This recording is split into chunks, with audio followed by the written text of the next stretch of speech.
So why do some people experience this detachment? We experience that spiritual detachment for a while, and then it dissipates, especially when we lose a loved one or lose anything. And then how do we know if this detachment is waxing and waning so much? How do we know that our spiritual yearning is real or not? Well, first of all, here's the thing about detachment.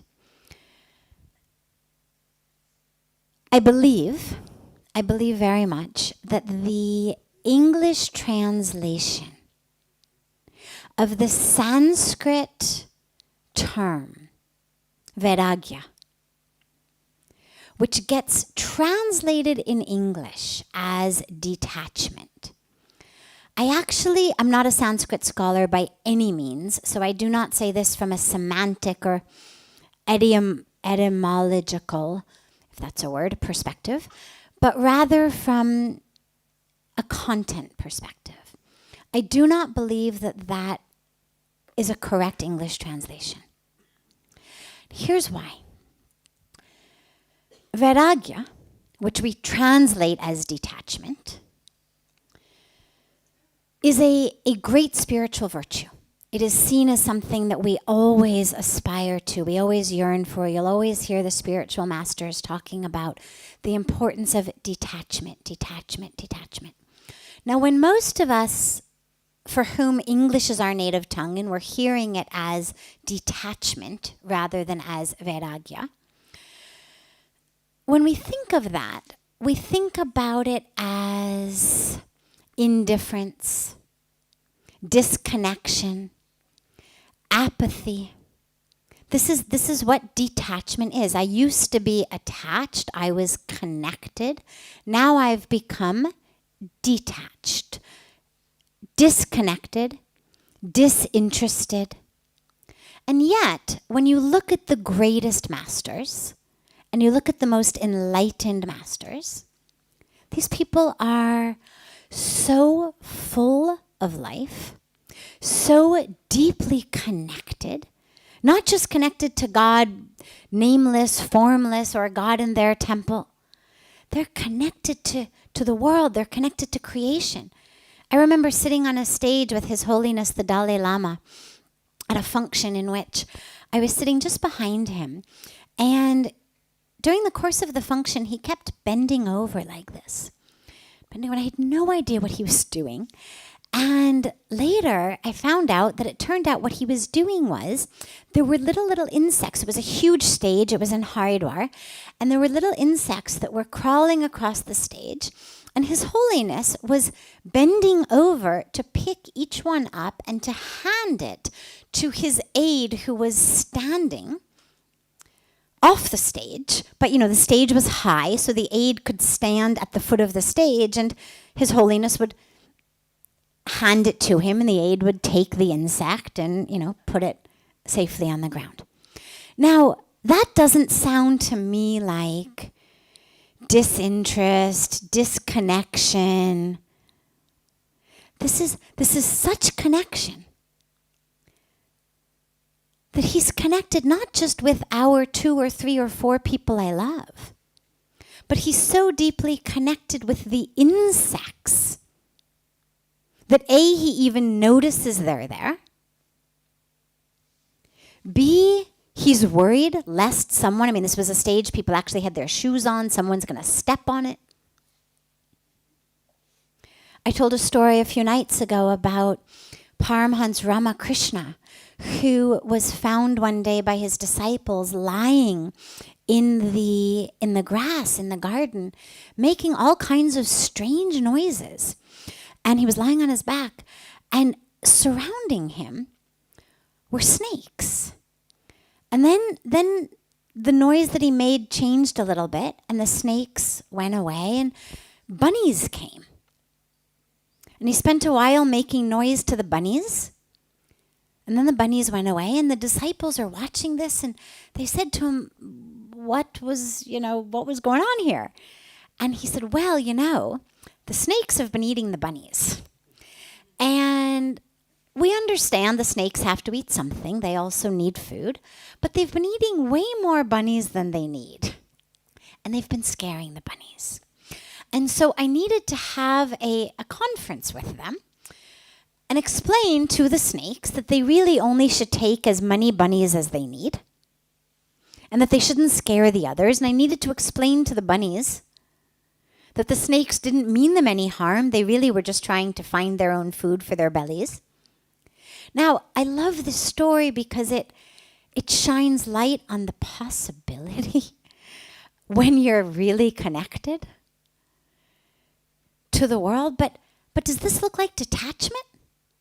I mean, to lay yourself down in the grass and have a negotiation between bunnies and snakes so that they each can live peacefully? You know, I've been here over 21 years and just watching Puja Swamiji, my guru, who every minute of every day, 365, no holidays, no vacation, no weekends, no end of the workday. It's all about service. It's all about giving. Why?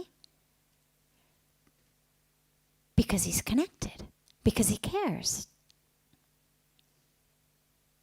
He hasn't been, employed by some humanitarian organization and he better punch a time clock. Right? I mean, he takes nothing from the foundation. Nobody takes anything from the foundation. So, all of the masters I personally have ever either met or read about who were really enlightened were the most connected, compassionate beings. They were the antithesis of what most of us envision as detachment. And yet, here we have this word vairagya that gets translated as detachment.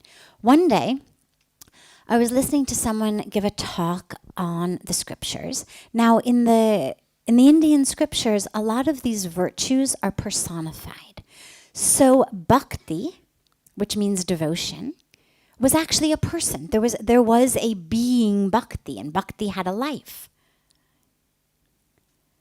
And bhakti had a son named Vairagya. Now, the minute I heard that, something in me went, okay. So here's what it looks like, as far as I can tell.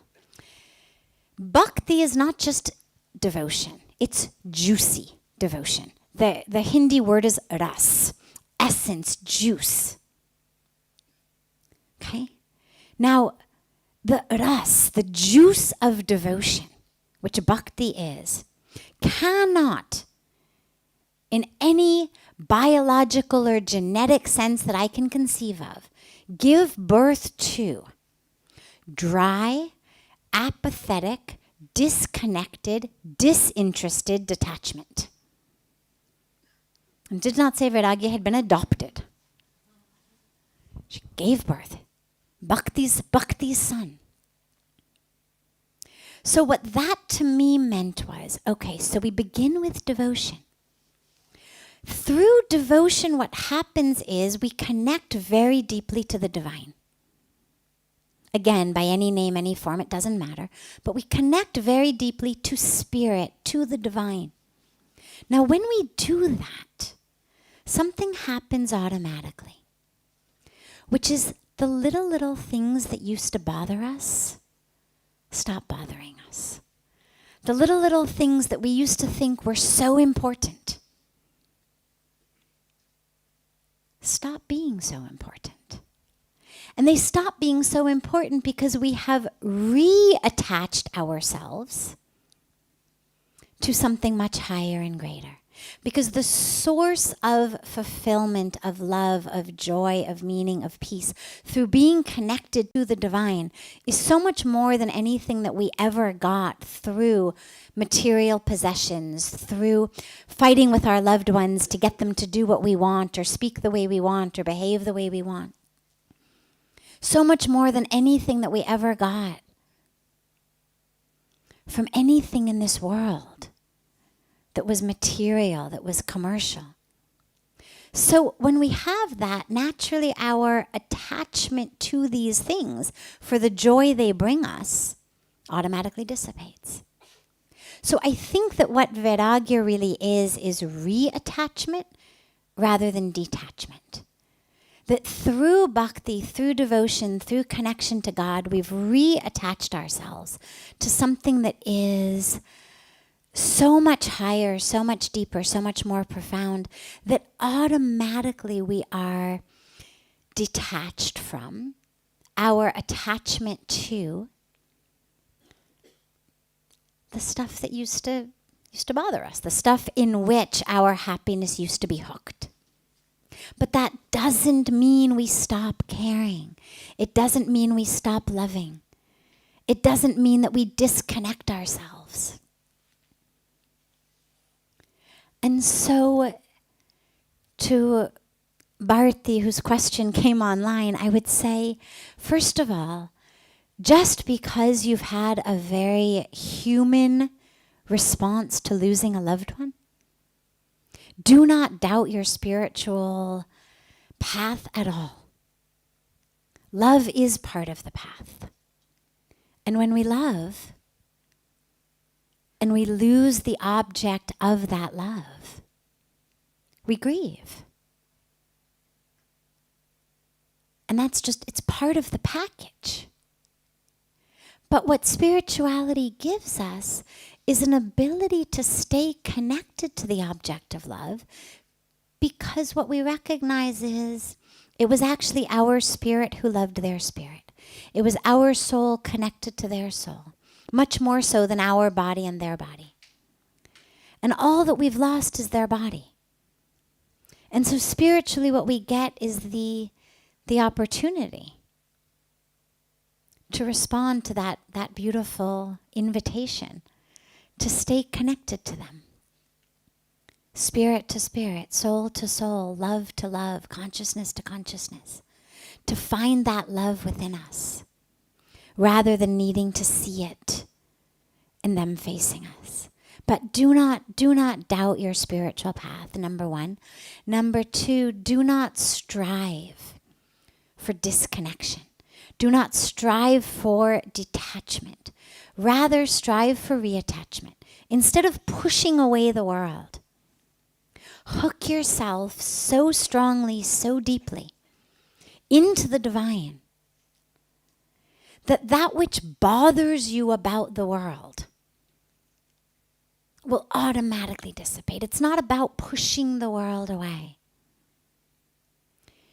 It's about being so connected, so hooked in over here that, yeah, they had my brand of cereal, they didn't have my brand of cereal, it doesn't matter. Someone was nice to me, they weren't nice to me, it doesn't matter.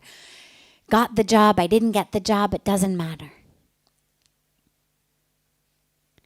In terms of my own grounding, my own connection.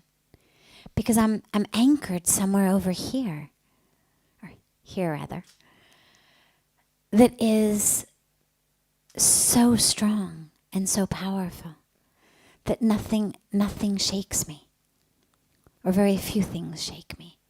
And that's I think what vairagya really teaches us.